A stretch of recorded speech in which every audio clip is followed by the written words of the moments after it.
নমস্কার, শুভ সন্ধ্যা বন্ধুরা। 103তম মঙ্গল কথা সুপ্রিয় কথনে আপনাদের সকলকে স্বাগত জানাচ্ছি। আমি সুপ্রিয় বন্দ্যোপাধ্যায়। আজকে অনুষ্ঠান শুরু হতে বোধহয় 1 মিনিট মতো দেরি হলো। তার কারণটা হচ্ছে এটাই যে অনুষ্ঠান শুরু হয়েছে বটে, মানে আমি অপেক্ষা করছি, কিন্তু ইন্টারনেট সঙ্গ দিচ্ছে না। তো একদম শুরুতেই, অনুষ্ঠানের শুরুতেই আপনাদেরকে মনে করিয়ে দিই যে আজ আমাদের পশ্চিমবঙ্গের উপকার বলে যাকে আমরা জানি, সেই বিধানচন্দ্র রায়ের আজ হচ্ছে জন্মদিন এবং মৃত্যুদিন একই সঙ্গে, 1 জুলাই। জুলাই মাস চলে এলো, অর্থাৎ বছরের 7ম মাস চলে এলো।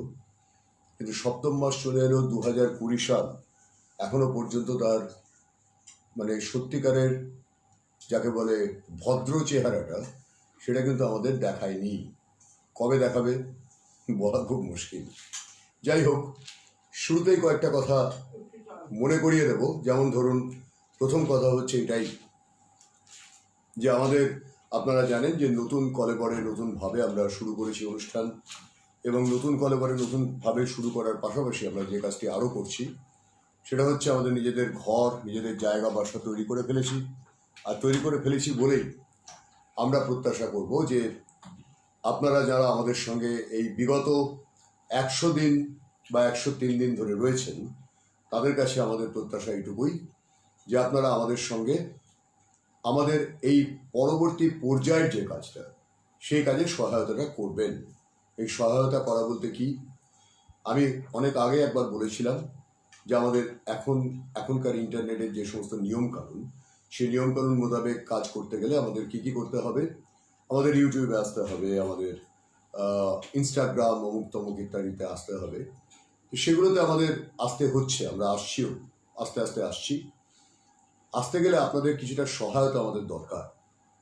সেই সহায়তাগুলো কিন্তু এমন রকম সহায়তা যেগুলো করতে গিয়ে আমি জানি আমাদের প্রজন্মের মানুষজন বা আমাদের পরের প্রজন্মের মানুষজন বা আমাদের আগের প্রজন্মের মানুষজন, তাদের জন্য একটু অসুবিধা হয়। অর্থাৎ ইউটিউবে সাবস্ক্রাইব কী করে করতে গিয়ে অসুবিধা হয়, ইমেল অ্যাড্রেস চায়, এই চায়, ওই চায়, তাই চায়। কিন্তু সেগুলো ছাড়া তারা আবার কাজ করতে দেবে না। অর্থাৎ আমরা কাজ করব, আমরা সত্যিকারের সংবাদ তুলে আনবো, আমরা প্রতিদিন পরিশ্রম করে আপনাদের সামনে গোটা বিশ্বের পরিস্থিতি তুলে ধরবো, আমরা আমাদের যাবতীয় পরিশ্রমটা এদিকে ঠেলে দেবো। কিন্তু সেটার বিনিময়ে কাজ করতে গেলে তারা কতগুলো শর্ত আরোপ করবে, যে শর্তগুলো আমাদের মানতেই হবে, না মানলে আমাদের কাজ হবে না। তো সেই শর্ত আরোপের জায়গাটা নিয়ে আমরা প্রশ্ন তুললেও তাতে খুব একটা লাভ হবে না, কারণ এটা তারা বলবেন যে এটা হচ্ছে তাদের শর্ত, মানলে মানুন আর না হলে চলে যান, কাজ করবেন না। কিন্তু আজকের পৃথিবীতে, করোনা মধ্যবর্তী পৃথিবীতে, যেখানে ইন্টারনেটকে বাদ দিয়ে কোনো কাজ করা সম্ভব নয়, সেখানে এই যে মাল্টি ন্যাশনাল কতগুলো সংস্থা, তাদের হাতে তারা সমস্ত কিছু তুলে রেখেছে এবং তাদের নিজেদের মধ্যে লড়াইয়ের মাঝখানে আমাদেরকে পড়তে হচ্ছে। কিন্তু সেই আইন কানুন, নিয়ম কানুন মেনে কাজটা না করলে কাজটার উদ্দেশ্যটা সফল হবে না। তার একটা মধ্যম পন্থা আছে, সব কিছুরই একটা মধ্যম পন্থা থাকে, যেটা বুদ্ধ কথিত মধ্যম পন্থা। সেটা হচ্ছে মধ্যবর্তী একটা পন্থা। সেটা কি না, নিজেদের ঘর, নিজেদের জায়গা তৈরি করা। সেইটা আমরা করেছি, সেটাকে তৈরি করতে আমাদের কিছুটা সহায়তা প্রয়োজন পড়বে। সেই সহায়তাটুকু আপনাদের কাছ থেকে যদি প্রাথমিকভাবে আমরা না পাই, যদি পরিবারের সকলে সেটাতে গিয়ে না আসে, তাহলে সর্বশেষে আমাদের উদ্দেশ্যটা সফল হবে না।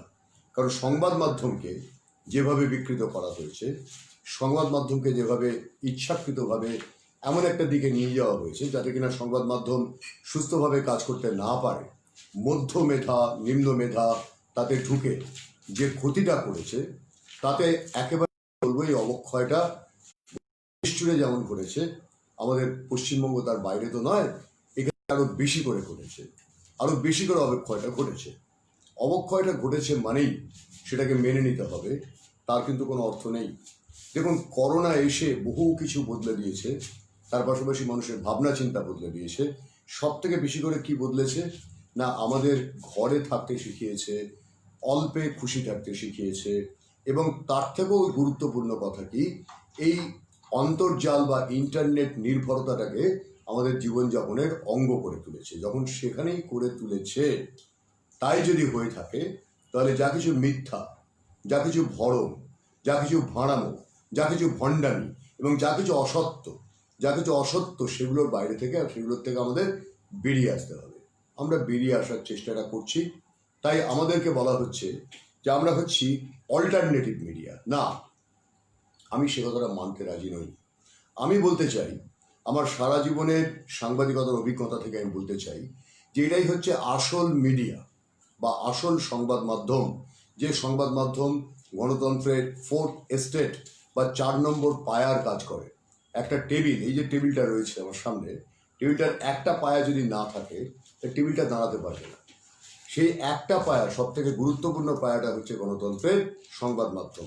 সেটাকে দখল করে নিতে পারলে খুব সহজেই শাসন ক্ষমতাটা চালিয়ে যাওয়া যায়। সেটাকে তার মধ্যে যদি শাসকরা ঢুকে পড়ে, তাহলে অতি সহজে শাসন ক্ষমতাটাকে বিভিন্নভাবে দীর্ঘায়িত করা যায়, যা আমরা দেখতে পাচ্ছি চীনে, রাশিয়াতে, উত্তর কোরিয়াতে এবং এমন সব দেশগুলোতে, যে দেশগুলোতে মানুষের মানবাধিকার বলে কিছু নেই। তাহলে আমার অনুরোধটা কোনখানে?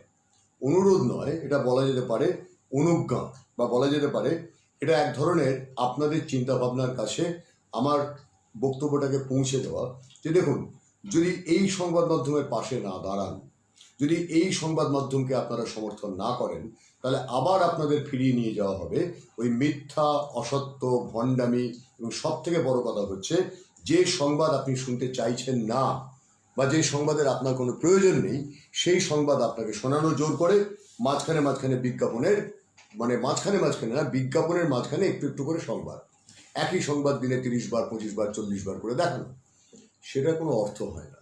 এবং তারা প্রত্যেকে তাদের নিজেদের মতো করে সংবাদটাকে তৈরি করবেন, যেখানে আপনার কোনো ভূমিকা থাকবে না। আজকে টিজারে খেয়াল করে দেখে থাকবেন, এক মহিলার ছবি আছে, যিনি তার মুখে সাদা কাপড় পরা, তিনি বিধবা, দেখেই বোঝা যায়। সম্ভ্রান্ত ঘরের মহিলা, এটাও দেখে বোঝা যায়। তার পাশেই অমিত শাহর ছবি আছে, ভারতের স্বরাষ্ট্রমন্ত্রী। তার নিচে রয়েছে আদিত্য ব্যানার্জির ছবি, যিনি আজকে আমাদের বিশ্লেষক হিসেবে উপস্থিত থাকবেন সুইজারল্যান্ড থেকে।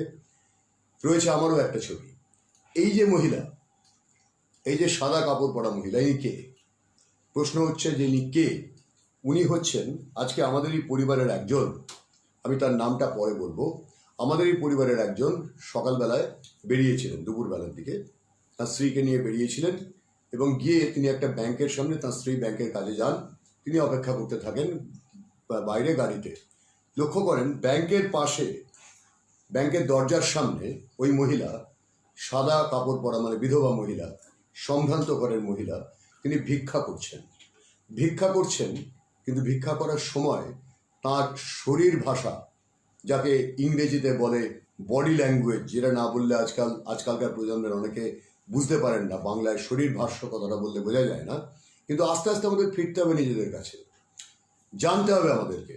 তার শরীর ভাষ্য বলে দিচ্ছে তিনি ভিক্ষা করছেন বটে, সঙ্গে একটা ছোট্ট ঝোলা, যারা তাকে টাকা দিচ্ছেন প্রতিটি অর্থ তিনি নিচ্ছেন ওই ঝোলার মধ্যে নিচ্ছেন, অর্থাৎ টাকাটায় তিনি হাত ছোঁয়াচ্ছেন না বা পয়সাটায় তিনি হাত ছোঁয়াচ্ছেন না, তার মুখটা ঢাকা রয়েছে, তিনি সচেতনভাবে কাজটা করছেন। তাহলে দেখুন, এটা একটা সংবাদের বিষয় কি হতে পারে? সংবাদ মাধ্যম, তথাকথিত সংবাদ মাধ্যম, তারা কি এটাকে সংবাদের বিষয় করবেন? তাদের কাছে এটা কোনো গুরুত্ব নেই, আমাদের কাছে আছে। আমার পরিবারের একজন যখন এই ছবিটা তুলে আমাকে পাঠিয়ে বলছেন যে দাদা এটা দেখো তো, ওই ছবিটা দেখে আমি বুঝতে পারছি যে না, এটা আমার বিষয়। কেন এটা আমার বিষয়? তিনি একজন ভিখারিনী, সম্ভ্রান্ত ঘরের একজন মহিলা, তাকে পথে নামতে হয়েছে, ভিক্ষা করতে হচ্ছে। আজকের এই চরম করোনা মধ্যবর্তী পরিস্থিতিতে তিনি বেরিয়ে এসেছেন। হয়তো তার সংসারে এমন কোনো পরিস্থিতি আছে, তার বয়স অন্ততপক্ষে 65-র ওপর, বিধবা একজন নারী, তিনি অসহায় হয়ে পথে বেরিয়েছেন, ভিক্ষা করছেন। কিন্তু তার শরীর ভাষ্যের মধ্যে বলে দিচ্ছে তিনি কতটা সচেতন। তার ওই ব্যাগটা বলে দিচ্ছে তিনি যখন অর্থগুলো নিচ্ছেন, তিনি যাতে করোনার সংক্রমণ না করেন বা সংক্রমিত না হন, তার জন্য ব্যাগটাতে তিনি খুলে বলছেন যে আমাকে এখানে টাকাটা দিন বা আমাকে এখানে পয়সাটা দিন। এবং আমাদের যে পরিবারের যে ছেলেটি ওখানে ছিল, সে এবং তার স্ত্রী, সে গুনেছে পুরো সময়টা দাঁড়িয়ে যতক্ষণ সময় ওখানে সে গাড়িতে বসেছিল এবং তার স্ত্রী ব্যাংকে গিয়েছিলেন, পুরো সময়টা গুনে দেখেছে যেটুকু সময় সে ওখানে ছিল, প্রায় ঘন্টা দুয়েক সময়, 660 টাকা তিনি উপার্জন করেছেন। উপার্জন মানে ভিক্ষা লাভ করেছেন। তার মানে ওই ছেলেটি যেহেতু গাড়ির মধ্যে বসেছিল, ও প্রতিটি হিসেব রাখছিল, খেয়াল রাখছিল। এবার আমাকে বলুন, ওই ভদ্রমহিলাকে যিনি পথে নেমেছেন করোনা মধ্যবর্তী সময়, তিনি তার শাড়ির আঁচলটা দিয়ে, সাদা থানের আঁচলটা দিয়ে নাকটা ঢেকেছেন, ছবিটা আপনারা দেখে নিলে বুঝতে পারবেন আরেকবার, নাকটা ঢেকেছেন এবং তিনি সতর্ক হয়ে তিনি প্রত্যেককে বলছেন, আমাকে এইখানে ঝোলার মধ্যে আপনারা পয়সাটা দিন। আমার প্রশ্ন, সংবাদ মাধ্যমের ভূমিকা কি সমাজের এই ছবিগুলো তুলে আনা নাকি নয়? তথাকথিত সংবাদ মাধ্যম কিন্তু এগুলো তুলে আনবে না। আমাদের কাছে এগুলো সংবাদ, কারণ আমরা মনে করি প্রতিটি মানুষের মধ্যে রয়েছে তার নিজস্ব একটা গল্প, তার নিজস্ব জীবনের কতগুলো অভিজ্ঞতা, এবং সেই অভিজ্ঞতাগুলোকে ভাগ করে নেওয়াটাই হচ্ছে আজকের সংবাদের প্রয়োজনীয়তা।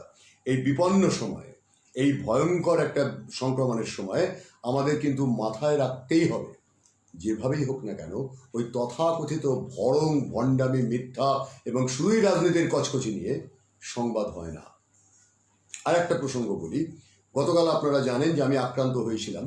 একজনকে মুখোশ পরতে বলে একজন মাঝবয়সী ব্যক্তি, তিনি আমাকে তেড়ে প্রায় মারতে এসেছিলেন, গায়ে উঠতে এসেছিলেন, ঘটনাটা আপনারা জানেন। তাই নিয়ে বারবার করে বহু মানুষ সেটাকে শেয়ার করেছেন। ব্যাপারটা আপনাদের আজকের ভাষায় ভাইরাল হয়েছে। এর সঙ্গে ভাইরাসের সম্পর্ক আছে, মানে ভাইরাস যেরকম সংক্রমণ ছড়ায়, আজকে একটা কোনো খবর, এই ধরনের খবর, সেটা ভাইরাল হয়। করোনা যেরকম সে একটা ভাইরাস, সে কিন্তু ভাইরাল কাজ করছে, সব ভাইরাল হয়েছে। হওয়ার পরেও ওই ব্যক্তিটি কি শাস্তি পেলেন? আমাদের প্রশাসন কি কোনো ব্যবস্থা তার বিরুদ্ধে নেবে? আমার প্রশ্ন থাকছে। আমি জানি যে হবে না। আমি যদি পুলিশের কাছে যেতাম, অনুরোধও করতাম, পুলিশ কি কোনো ব্যবস্থা নিত না। যদিও বা নিত, তাৎক্ষণিকভাবে একটা লোক দেখানোর জন্য পরবর্তীকালে আমাকেই বারবার সমস্যায় পড়তে হতো, 30 বার থানায় ছুটতে হতো, আমার টেলিফোন জমা দিতে হতো, আমার অমুক করতে হতো, তমুক করতে হতো, অর্থাৎ আমিই সমস্যায় পড়তাম।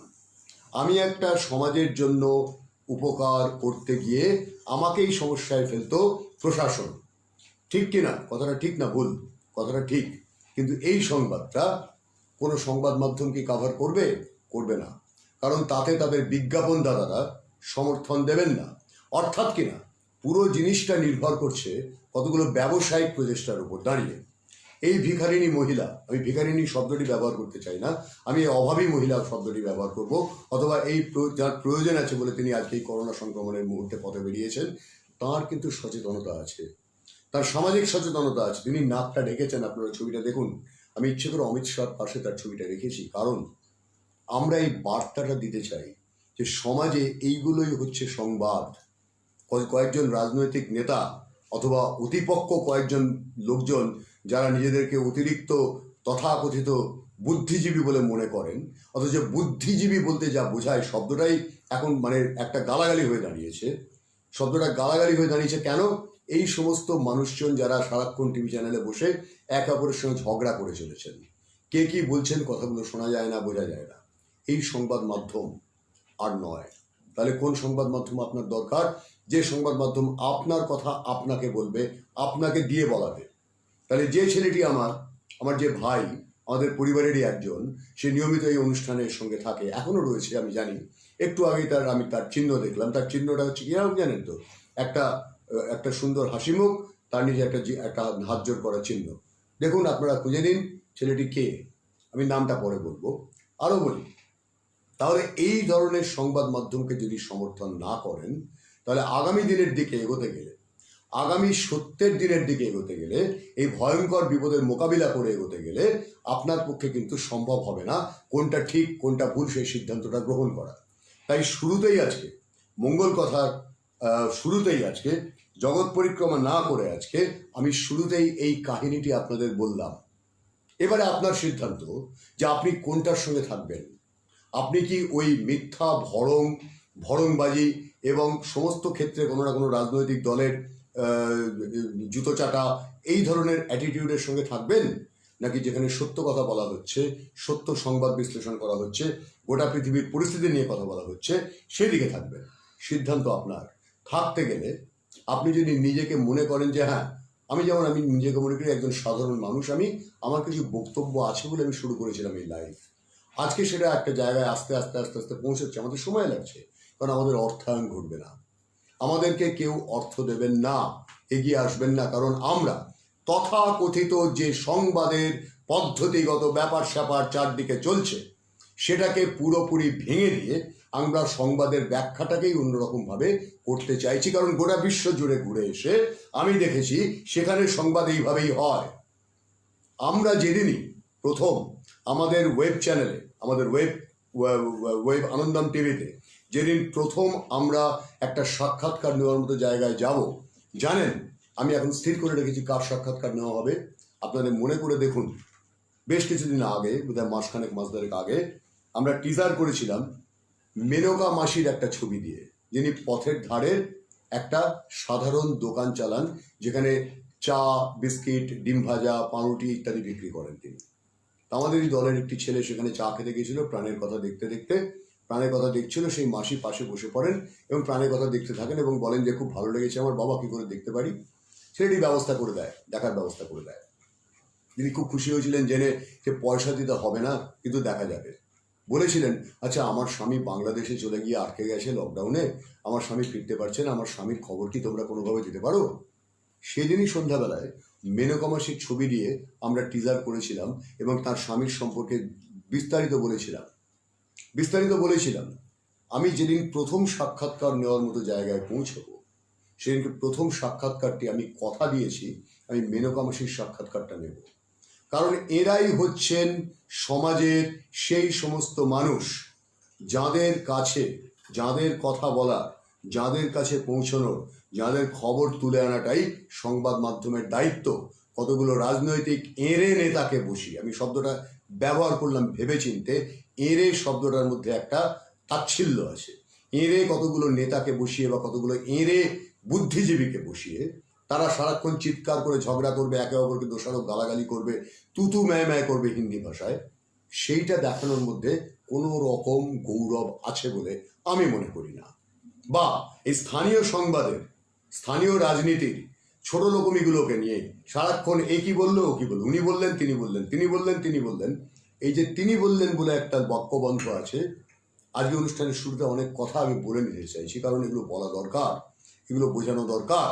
সংবাদ মাধ্যমের ভূমিকা যদি সৎ না হয় তাহলে সেই সমাজ কখনো অবক্ষয়ের থেকে বেরোতে পারে না। তাই সংবাদ মাধ্যমকে দায়িত্বশীল হতেই হবে। আজকে যে পথে আমরা হাঁটছি, আমাদের সঙ্গে যে কজন মানুষ আছেন আমি জানি সেই মানুষেরাই সংখ্যায় গুণিতকে 10, 20, 30, 40, 50 করে বাড়তে বাধ্য। সাধারণ মানুষ আমরা যারা, আমরা কখনো অসতের সঙ্গ নিতে চাই না।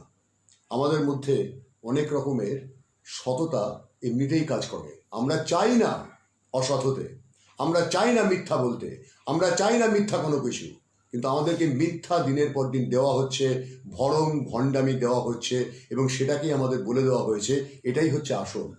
আসলে এগুলো সব নকল, সমস্ত একেবারে উলঙ্গ হয়ে গেছে আজকের এই করোনা মধ্যবর্তী পরিস্থিতিতে।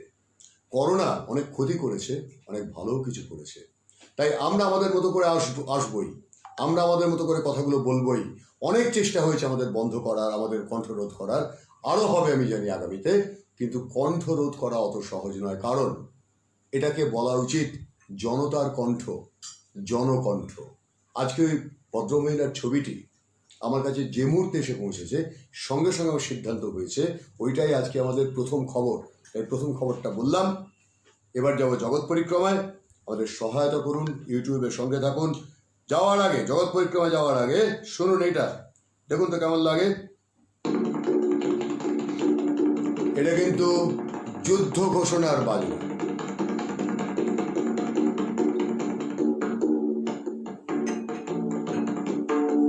চেনা লাগছে?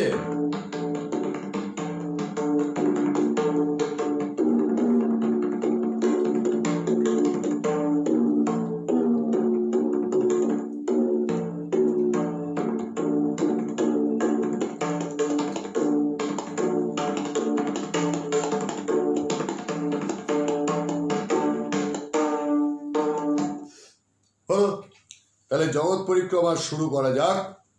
শুরুতে আবার একবার মনে করিয়ে দেবো আপনাদের সকলকে যে আমাদের সঙ্গে থাকতে বা থাকাতে আমাদের সহায়তাটা পারিবারিক ব্যাপারে প্রত্যেকের ভীষণভাবে প্রয়োজন। চলুন, নতুন দিল্লি, লাদাখে এলএসি বরাবর চীনের সঙ্গে সংঘাত এবং করোনার বিরুদ্ধে লড়াই, দুয়েতেই প্রধানমন্ত্রী নরেন্দ্র মোদীর নেতৃত্বে জয় পাবে ভারত, আশাবাদী স্বরাষ্ট্রমন্ত্রী অমিত শাহ। তবে এলসি বরাবর পরিস্থিতি নিয়ে আলোচনার সঠিক সময় এটা নয় বলেও জয়পুর গালোয়ানে ভারত চীন সংঘর্ষ নিয়ে সর্বদল বৈঠক মন্তব্য ফিরিয়ে নিন প্রধানমন্ত্রী নরেন্দ্র মোদী। যেভাবে তিনি বলেছেন চীন ভারতীয় ভূখণ্ডে ঢোকেনি এবং কিছু দখল করেনি, সেটা বলার মাধ্যমে তিনি চীনকে জেনে বা না জেনে সমর্থন করেন বলে গেহলটের দাবি করেছেন অশোক গেহলট।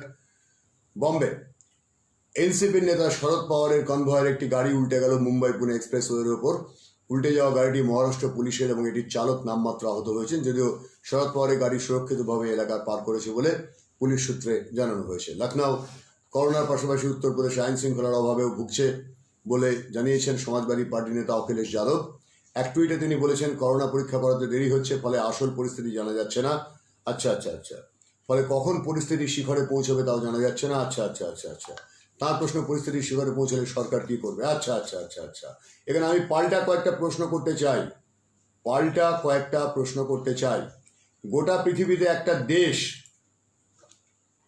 মহামান্য অখিলেশ যাদব, গোটা পৃথিবীতে একটা দেশ আপনি আমাকে দেখান যে দেশটা করোনাতে ঠিক কতজন সঠিকভাবে সংক্রামিত হয়েছেন। महामान्य अखिलेश यादव, आप मुझे दिखाएं दुनिया में कौन सी वतन है, कौन सी कंट्री ऐसी है जिसके पास कोरोना के पूरी तरह से जानकारी है। अगर मेरी आवाज आपके पास पहुंचते हैं तो मैं पूछ रहा हूं, आपको पूछ रहा हूं अखिलेश यादव, आप इंडिया के बारे में ये जो बता रहे हैं, इंडिया का होके ये जो पूछ रहे हैं आप, लखनऊ के बारे में, यूपी के बारे में, आपके पास मेरा सवाल ये है कि मुझे बताया जाए दुनिया का कौन सी ऐसी कंट्री है जिसके पास पूरी तरह इंफॉर्मेशन है। अगर नहीं है तो ये अपनी कंट्री के बारे में मत पूछिए, क्योंकि आप जो बात कर रहे हैं ये बात अपनी कंट्री का तौहीन हो रही है। উর্দুতে তৌহিন শব্দের অর্থ হচ্ছে অপমান। আপনি নিজের দেশের হয়ে নিজের দেশকে অপমান করতে পারেন না। চলুন লখনৌ একটা খবরে যাই। এই খবরটা হচ্ছে লখনৌ, গত বছর সিএ বিরোধী ভয়াবহ হিংসার ঘটনায় ইউপি কংগ্রেসের মাইনরিটি সেলের প্রধান শাহনাজ আলমকে গ্রেপ্তার করল পুলিশ। গত বছর 19 ডিসেম্বরে ঘটনার প্রেক্ষিতে করা এক এফআইআর এর ভিত্তিতে লখনৌর হজরতগঞ্জ এলাকা থেকে তাকে গ্রেপ্তার করা হয়।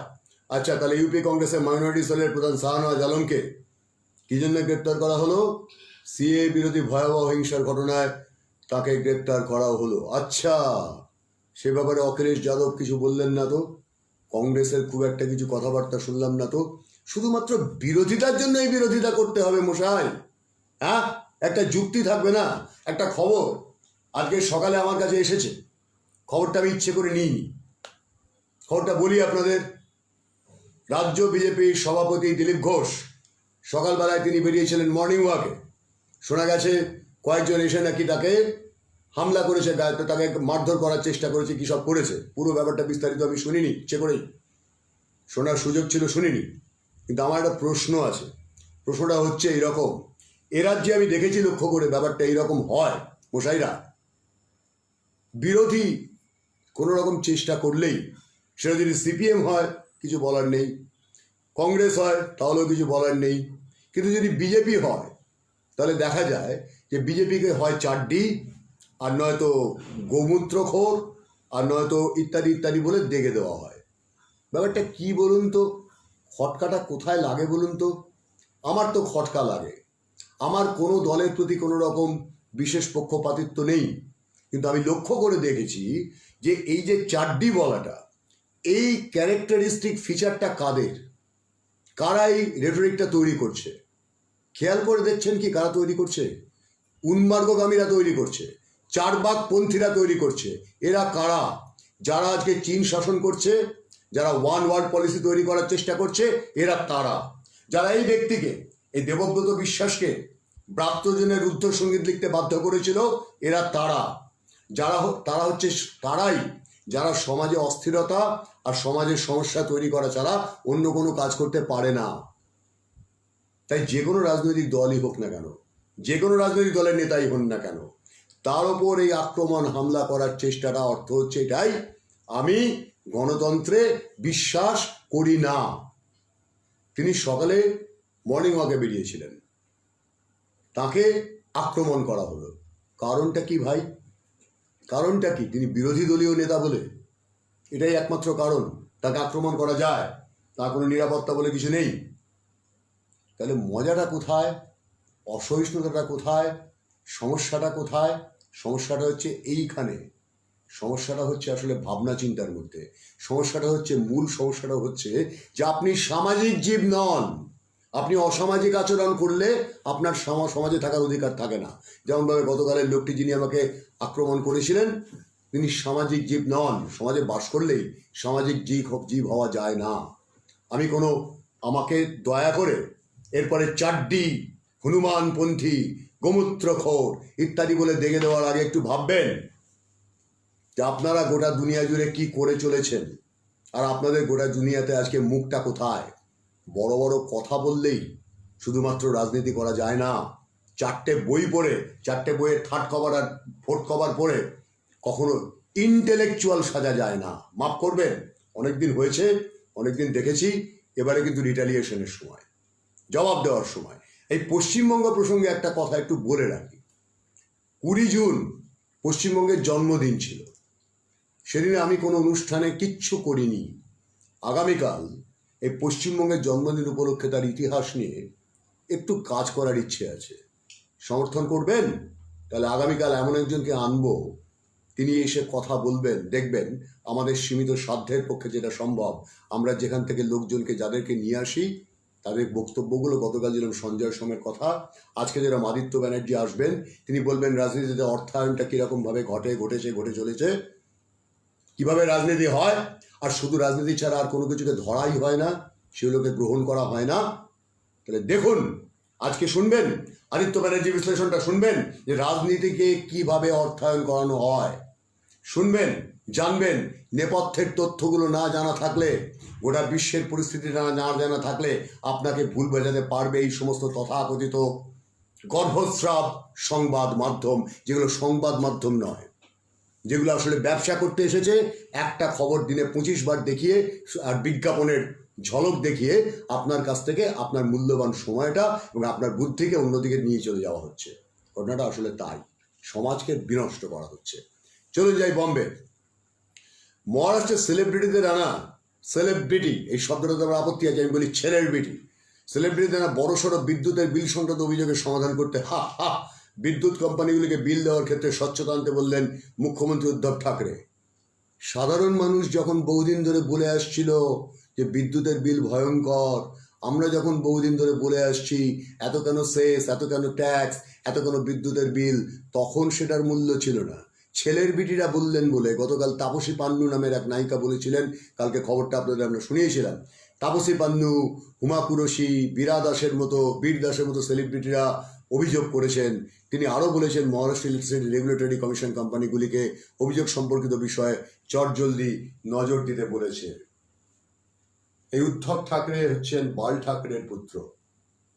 এই বাল ঠাকরে, যিনি কিনা একজন প্রখ্যাত কার্টুনিস্ট, এই বাল ঠাকরে যিনি পলিটিক্যাল স্যাটায়ার অসম্ভব ভালো লিখতেন, একটা সংবাদপত্র চালাতেন, প্রথম জীবনে সাংবাদিক ছিলেন, পরবর্তীকালে যিনি কি হলেন, যিনি একজন নেতা হয়ে উঠলেন, হিন্দুত্ববাদী নেতা, তার পুত্র উদ্ধব ঠাকরে নানান কায়দা করে মহারাষ্ট্রের মুখ্যমন্ত্রীর পদে বসলেন। আরে মশাই, একজন সেলিব্রিটি বলল বলে তিনি বিদ্যুতের বিল নিয়ে এখন বড় বড় কথা বলতে এসেছেন। সাধারণ মানুষের কোনো মূল্য নেই, তাদেরই শুধুমাত্র মূল্য, যারা শরীর প্রদর্শন করে আর ভাড়ামো করে খায়। আর কিছু তো দেয়নি তারা আমাদের, এর ছাড়া, এর বাইরে তো কিছু দেয়নি। সত্যটাকে সত্যের মতো স্বীকার করতে তো অসুবিধে কোথায়? কেন আমাদের চ্যানেলে একজন পথে দাঁড়িয়ে বিপন্ন পরিস্থিতিতে, কোভিড মধ্যবর্তী পরিস্থিতিতে পথে দাঁড়িয়ে তিনি সতর্কতা অবলম্বন করে মুখে ঢাকা দিয়ে একটা ব্যাগে পয়সা নিয়ে তিনি যখন উপার্জন করার চেষ্টা করছেন, সংসার চালানোর চেষ্টা করছেন, তাকে আমরা তুলে আনি। আর কেনই বা আমরা এই তথাকথিত ছেলের বিটিদের কোনোদিন পাত্তা দিই না, আগামীতেও দেব না। তাই বলে রাখলাম স্পষ্ট করে এই কথাটা, যে যারা এতদিন পর্যন্ত এইসব ভাঙিয়ে খেয়েছে তাদের দিনকাল শেষ শেষ শেষ। চলুন যাই নতুন দিল্লি। ভারতের প্রথম করোনা প্রতিষেধক কোভ্যাক্সিনের এবার পরীক্ষা প্রথম ধাপে হিউম্যান ট্রায়ালের জন্য ডিসিজিআই এর দরবারে গেল। সুখবর, তালিয়া, হাততালি। শুনে রাখুন, এতদিন পরে একটা ঠিকঠাক খবর পেলাম। কোভ্যাক্সিন কি হলো? হিউম্যান ট্রায়ালের জন্য ডিসিজিআই দরবারে গেল। হায়দ্রাবাদে ভারত বায়োটেকের এই প্রতিষেধক, এই প্রথম ভারতের কোনো প্রতিষেধক হিউম্যান ট্রায়ালে গেছে। ICMR এবং ন্যাশনাল ইনস্টিটিউট অফ ভাইরোলজির সঙ্গে যৌথ উদ্যোগে এই প্রতিষেধক তৈরি হয়েছে। এটার জন্য আমি একটু আপনাদের সমর্থন আশা করছি। যদি কোভ্যাক্সিন কাজ করে, যদি কোভ্যাক্সিন ঠিকঠাক কাজ করতে পারে, যদি কোভ্যাক্সিনের মাধ্যমে করোনার প্রতিষেধক সত্যিই ঠিকঠাক তৈরি হয়ে যায়, দুনিয়ার সামনে কারা উঠে দাঁড়াবে? কারা উঠে দাঁড়িয়ে আছে?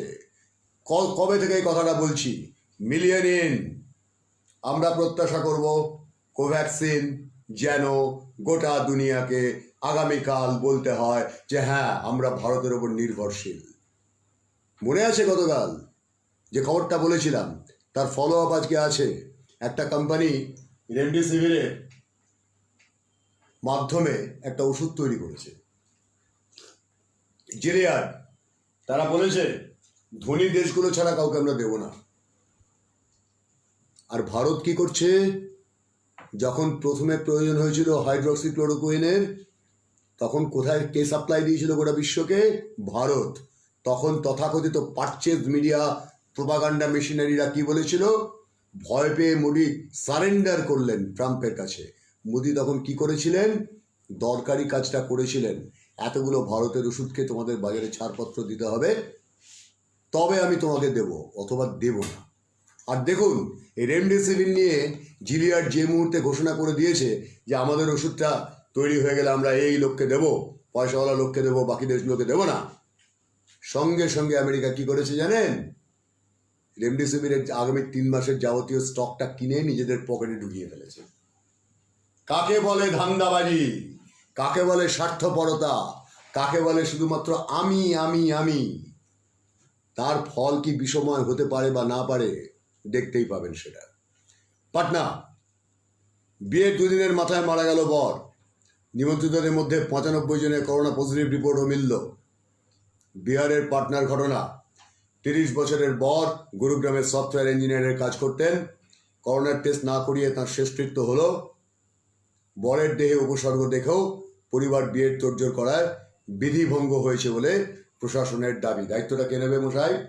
95 জন যে ইনফেক্টেড হয়ে গেল, তার দায়িত্বটা কে নেবে? কে নেবে দায়িত্বটা? তার দায়িত্বটা কে নেবে? তার দায়িত্বটা কে নেবে?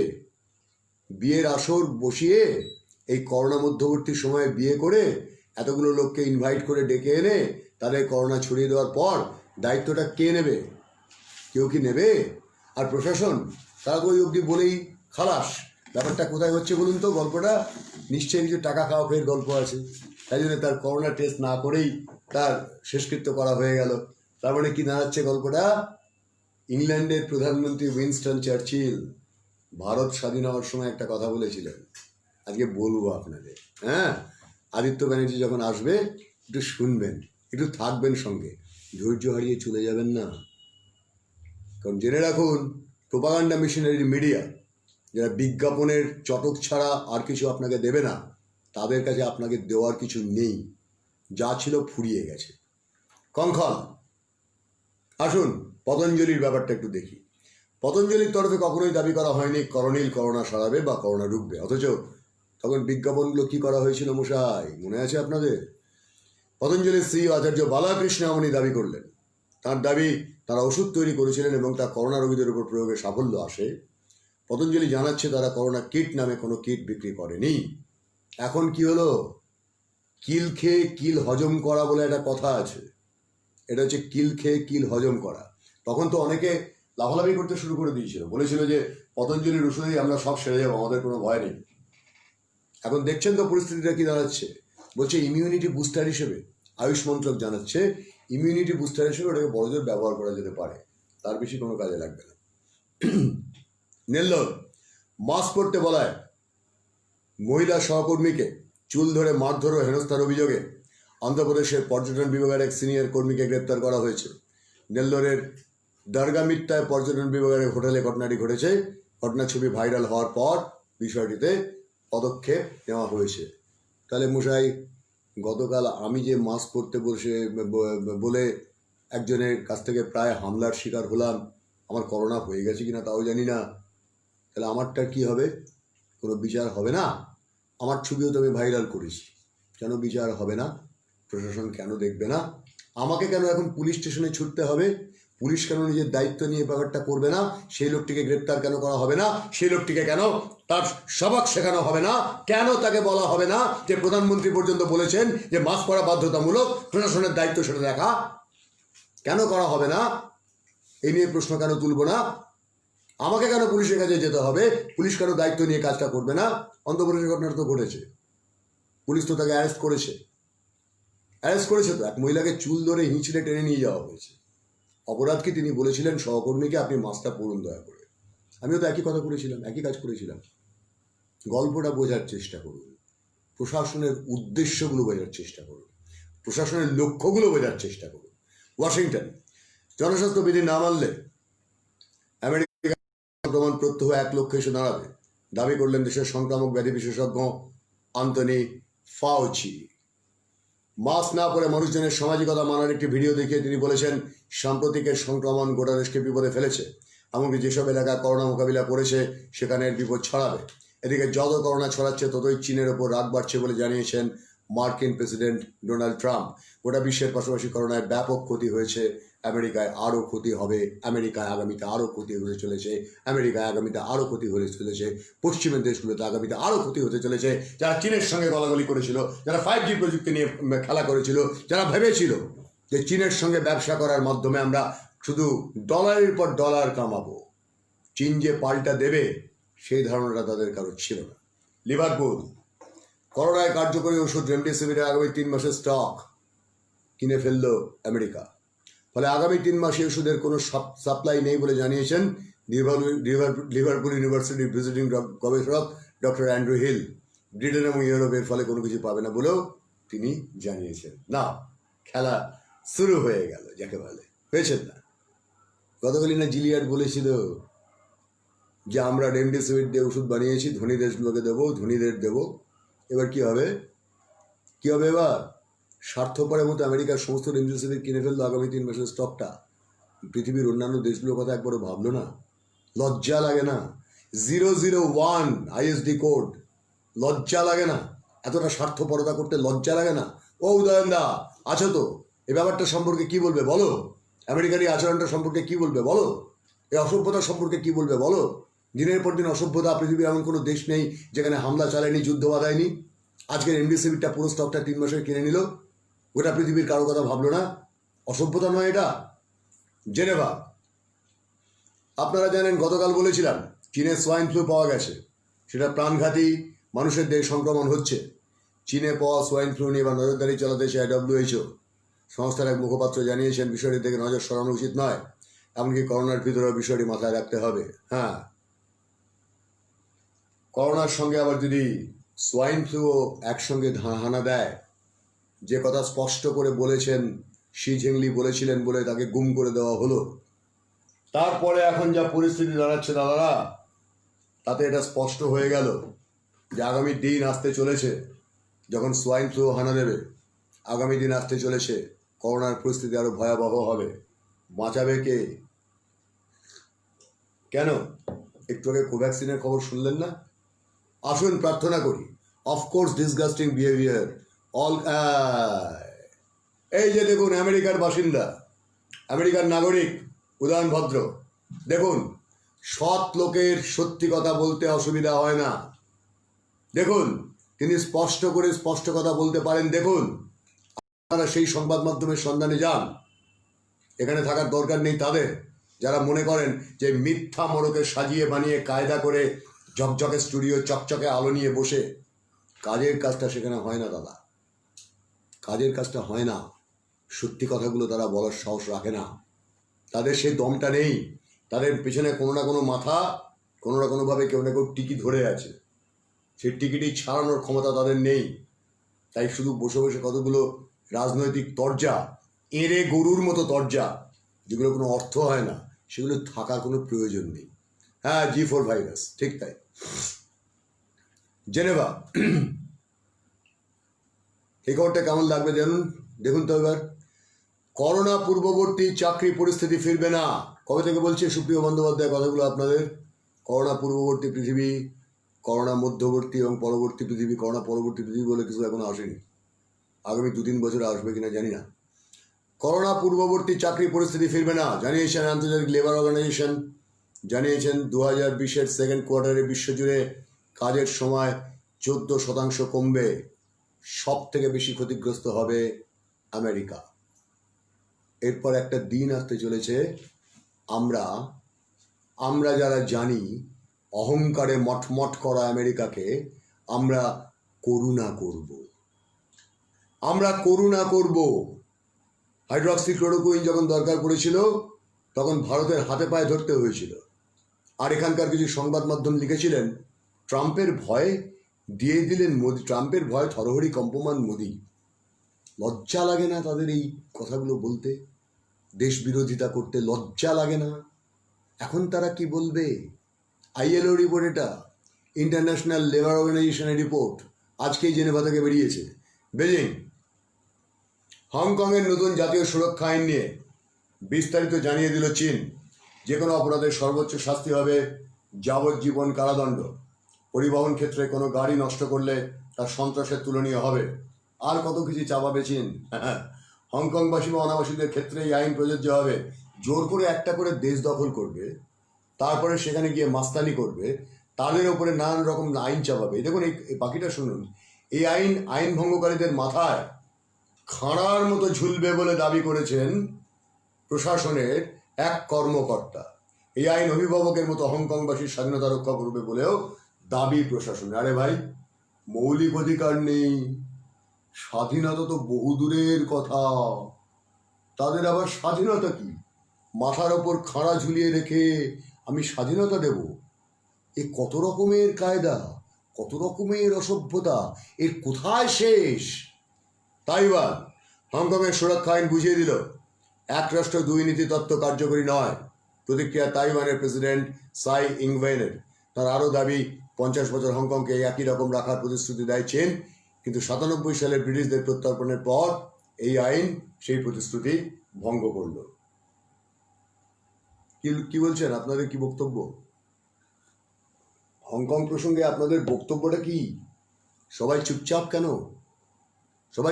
কেন? আর সুজিত বাবু বা রাজ শুধুমাত্র একদম ঠিক বলেছেন বললেই তো হবে না মশাই।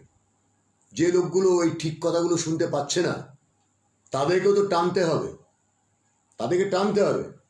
এবং তাদেরকে বোঝাতে হবে যে ওই চকচকে মোহর মধ্যে আর পড়ে থাকবেন না। মিথ্যা আপনাকে কোথাও নিয়ে পৌঁছতে দিতে পারবে না। সংবাদ মাধ্যম সৎ না হলে তার জন্য সমাজ সত্যিকারের ক্ষতিগ্রস্ত হয়। নেপিতাও, রাখাইন প্রদেশে রোহিঙ্গাদের উপর অত্যাচারের অভিযোগে 3 মায়ানমার মিলিটারি অফিসারের কোর্ট মার্শাল হলো। এটা নিয়ে অনেকদিন ধরে একটু কাজ করার ইচ্ছে। মিয়ানমারে আমাদের এক বন্ধু আছেন, তার সঙ্গে যোগাযোগের চেষ্টা করছি। আজকে লাইভ থেকে বলে দিলাম, তিনি আমাদের লাইভ দেখেন। তাকে বলে দিলাম, মিয়ানমারের সেই বন্ধু, নাম বলছি না আজকে, তিনি মত দেবেন কিনা জানি না। মিয়ানমারে আপনাদের আমি আগেও বলেছি, রাশিয়ান টেলিভিশন, ABC কর্পোরেশন, তার পাশাপাশি আপনার আল জাজিরা, এরা প্রত্যেকে দেখিয়েছে কি ভয়ঙ্কর অত্যাচার সেখানে মিয়ানমারে রোহিঙ্গাদের ওপরে করা হয়েছে। তো 3 জনের নাকি কোর্ট মার্শাল হয়েছে। আইওয়াসের একটা সীমা থাকে কোথাও। যদি অভিযুক্তদের পরিচয়, তাদের দোষ এবং শাস্তির বিষয়ে বিস্তারিত জানা যায়নি। কি করে জানা যাবে? হ্যাঁ, এই যে পাকিস্তানের জেলে আল কায়দা বা তালেবান বন্দি করার মতো কারবার, বুঝলেন? রাজা ধন বিলোলো কোথায়? না অন্দরে। কুড়োলো কে না রানী। বলা হলো শাস্তি হয়েছে, কার শাস্তি হয়েছে জানা যাবে না, কি শাস্তি হয়েছে জানা যাবে না, কেন শাস্তি হয়েছে জানা যাবে না, শুধু বলা হলো রোহিঙ্গাদের জন্য আমরা 3 জনকে শাস্তি দিয়েছি। কত রকমের নোংরা খেলা এরা এখনো খেলে চলেছে। কাঠমান্ডু, সরকার চালাতে ব্যর্থতার দায়ে নেপালের কমিউনিস্ট পার্টির বেশিরভাগ নেতাই শর্মা ওলির পদত্যাগ চাইলেন। নেতাদের মধ্যে প্রচণ্ডাও রয়েছেন। জানা গেছে এক বৈঠকে উপস্থিত 18 জনের মধ্যে 17 জনই প্রধানমন্ত্রী দলের চেয়ারম্যান পদ থেকে ওলির ইস্তফা চাইছেন। তাহলে প্রশ্ন হলো, এই কেপি শর্মা ওলি, যিনি কিনা চীনপন্থী বলে প্রতিষ্ঠিত, নেপালের অভ্যন্তরে চীনকে যিনি ঢুকিয়েছেন, আর এই যে প্রচণ্ডর নামটা শুনলেন, নেপালে মাওবাদী আন্দোলনের যিনি নেতা, তারই বা কি ভূমিকা? হঠাৎ করে তিনি ওলির পদত্যাগ চাইছেন কেন? হঠাৎ করে নেপালের অভ্যন্তরে এত খবর, প্রতিদিন নেপাল থেকে কিছু না কিছু খবর হচ্ছে কেন? চীন কিভাবে কোথায় কোথায় তাদের কায়দাবাজি চালাচ্ছে সেটা বুঝতে আমাদের খুব একটা অসুবিধে হচ্ছে না। আর এতদিন অসুবিধে হয়েছিল, কারণ আমরা বুঝতে পারিনি। এখন আর অসুবিধা হচ্ছে না, অন্তত এই সম্মান তো হচ্ছে না। বিগত 3.5 মাস ধরে শুধু লোজ পড়ে যাচ্ছে। আরো বলবেন। চলুন পরে খবরটায় যাই।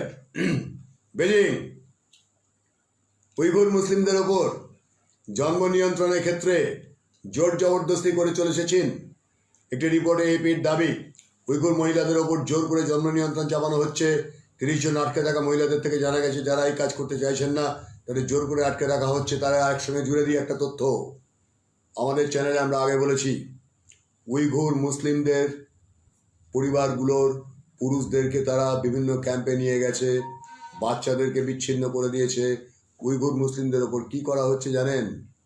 যে সমস্ত ঘরে, যে সমস্ত বাড়িতে যুবতী নারীরা রয়েছেন, তাদের স্বামীরা নেই, সেখানে চীনের অফিসাররা জোর করে চলে যায়, রাত কাটায় ওই মহিলাদের সঙ্গে, এবং তাদের গর্ভে চীনের সন্তান উৎপাদন করতে হবে এরকম একটা চাপ সবসময় থাকে।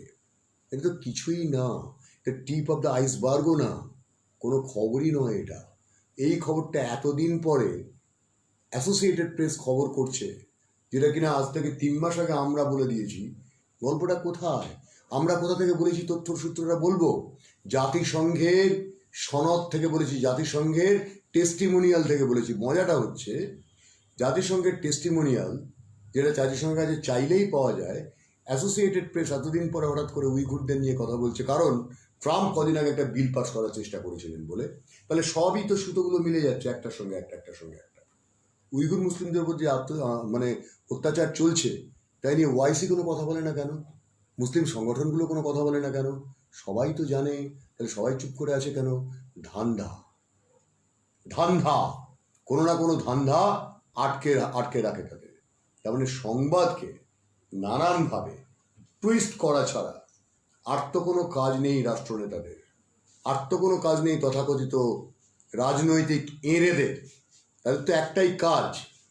চলুন পিয়ংইয়ং, দক্ষিণ কোরিয়া থেকে লিফলেট আসার বিষয়টি কিম জং উনের স্ত্রী তার নোংরা ভাবনা দাবি করলেন উত্তর কোরিয়ার রাশিয়ার রাষ্ট্রদূত আলেকজান্ডার মাতসেগোরা। তিনি বললেন, নিম্নমানের ফটোশপ করে প্রমাণ জোগাড়ের চেষ্টা করা হয়েছে, যা হাস্যকর।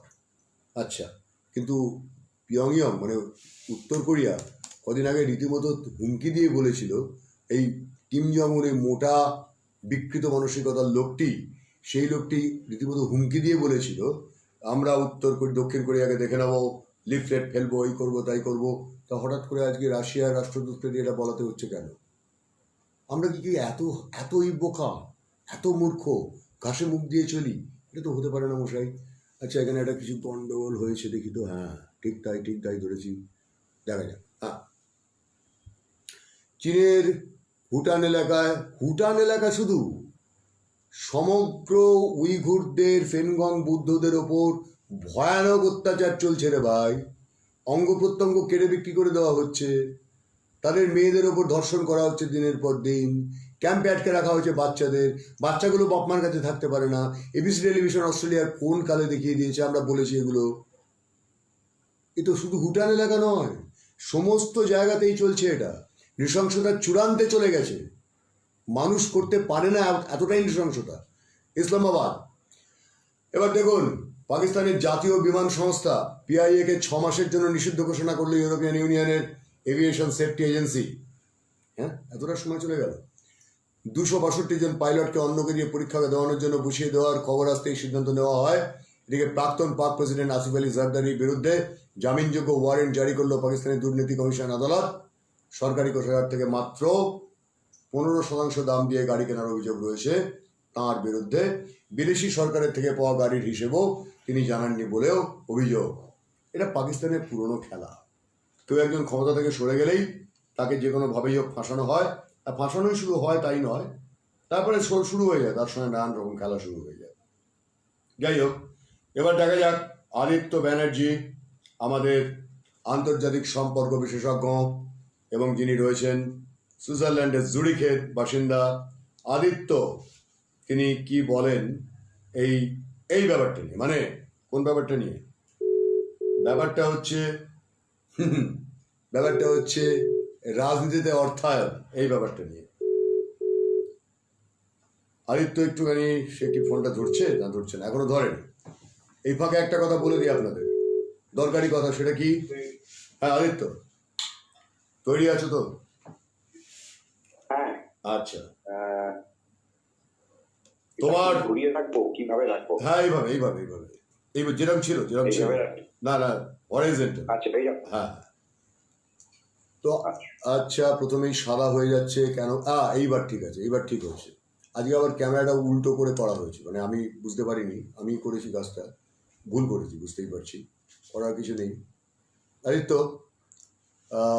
আমি পেছনের লাইটটা নিভিয়ে দিই, ওটা বোধহয় আসছে পেছনে। একটা লাইট আসছে, শব্দ শোনা যাচ্ছে ঠিক মতো? একটু বলবেন আমাকে দয়া করে বন্ধুরা।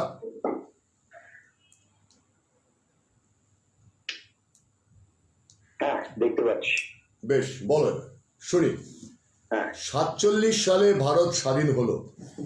সেই সময় ব্রিটিশ প্রধানমন্ত্রী ছিলেন উইনস্টন চার্চিল। তো চার্চিল তিনি একটা কথা ইংল্যান্ডের সংসদে দাঁড়িয়ে বলেছিলেন একদল ঠগ, প্রতারক, জোচ্চোর, তাদের হাতে ভারতের শাসনভার। তোমাকে একটু কালো দেখাচ্ছে, খুব আগে একটু সাদা দেখাচ্ছিল। তো ভারতের শাসনভার আমরা তাদের হাতে তুলে দিতে চাই না। এখন ঠিক আছে, চমৎকার। চলো, তুমি শুরু করো আদিত্য, শুরু করো। নমস্কার, শুভ সন্ধ্যা সুপ্রিয় সবাইকে আমার দিক থেকে নমস্কার। আর আজকে আমি যে কথাগুলো বলবো সেগুলো আজ অব্দি কোথাও লেখা হয়নি বা কোথাও এর উল্লেখ হয়নি। আর আমার সোর্স গুলো খুবই সিক্রেট, কিন্তু মোস্টলি ধরে নিন আমাদের যে প্ল্যানিং কমিশনে কিছু আমার জানাশোনা ছিল এককালে, তো সেখানে কিছু আর্কাইভের তথ্য দিয়ে এগুলো আমি জানতে পেরেছি। আর আমি কথাগুলো বলার আগে যেটা আমি বলবো, যে আমাদের এখানে কমিউনিস্ট আর যে বাইরের পয়সা কিভাবে আমাদের পলিটিক্স থেকে কিনে নিয়েছে সেইটার উপরে বলবো, আর একটু ইতিহাস থেকে শুরু করবো। শুরু করার আগে আমি একটা ছোট্ট খবর তোমাকে দিতে চাই। আমি জানি না এটা তুমি পড়েছো কিনা।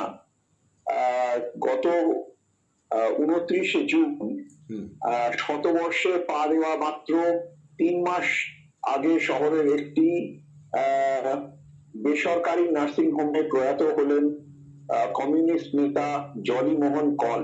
তুমি কি নাম শুনেছো ভদ্রলোকের? আমি নামটা শুনেছি, খবরটা জানতাম না। আচ্ছা, হৃদরোগে আক্রান্ত হন আর সোমবার সকালে হাসপাতালে নিয়ে গেলে সন্ধ্যায় মৃত্যু। কলই ছিলেন অবিভক্ত কমিউনিস্ট পার্টির কেন্দ্রীয় কমিটির শেষ জীবিত সদস্য। পার্টি বিভাজনের পরে তিনি কোনো দলেই সরাসরি সদস্য পদ রাখেননি। অবিভক্ত কমিউনিস্ট পার্টির কলকাতা জেলার সম্পাদক ছিলেন 50-এর দশকে। তার স্ত্রী বাম মহিলা আন্দোলনের মুখ মণিকুন্তলা সেন প্রয়াত হয়েছেন আগেই। চিকিৎসা বিজ্ঞানের জন্য দেহ দান করে গিয়েছেন কল।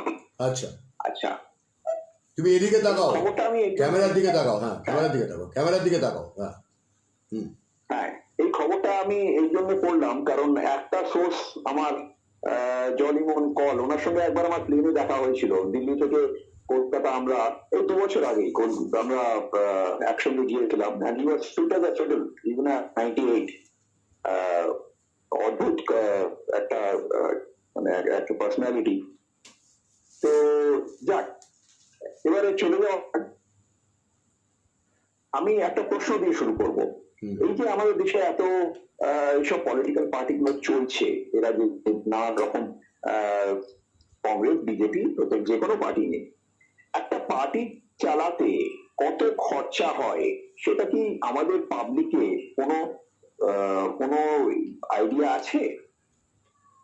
এটা নিয়ে কি কখনো কোথাও ডিসকাশন হয়? কোনো মিডিয়া কি বলে?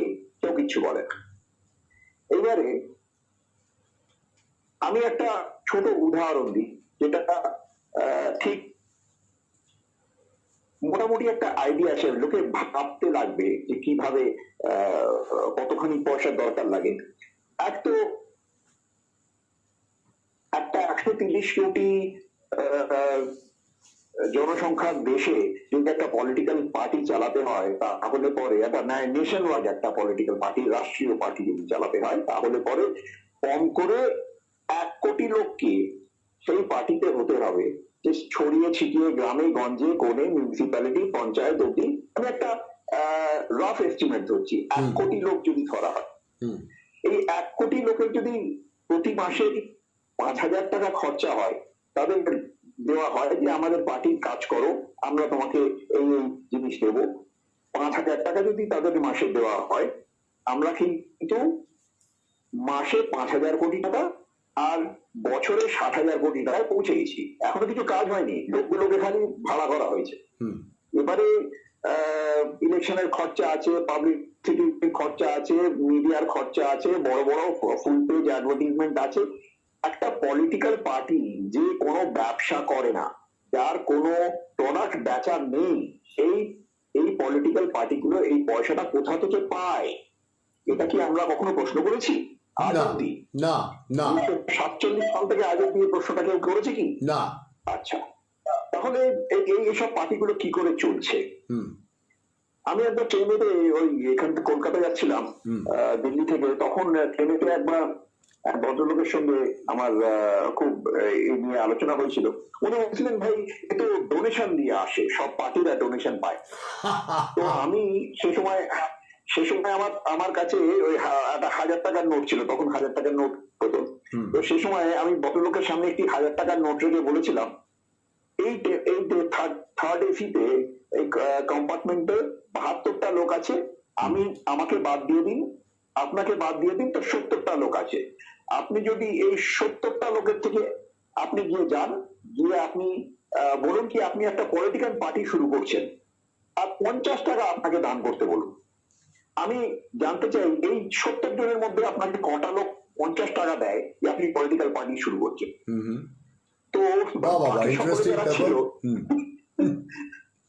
সবাই একটুখানি ঘাবড়ে গেল, সত্যি তো কখনো এইভাবে ভাবিনি আমি। যখন 50 টাকা আপনি ওঠাতে পারছেন না একটা জায়গায় বসে, সেখানে একটা পলিটিক্যাল পার্টিকে 50,000 কোটি টাকা কি করে ওঠাতে হয়? কি করে পারে তারা? তারা ইলেকশন ফান্ড করে কি করে? কোথা থেকে আসবে পয়সাটা? রিলায়েন্স কোম্পানি এত পয়সা রোজগার করে না যত একটা পলিটিক্যাল পার্টিকে খরচা করতে হয় ওই পুরো দেশেতে পলিটিক্স চালাতে।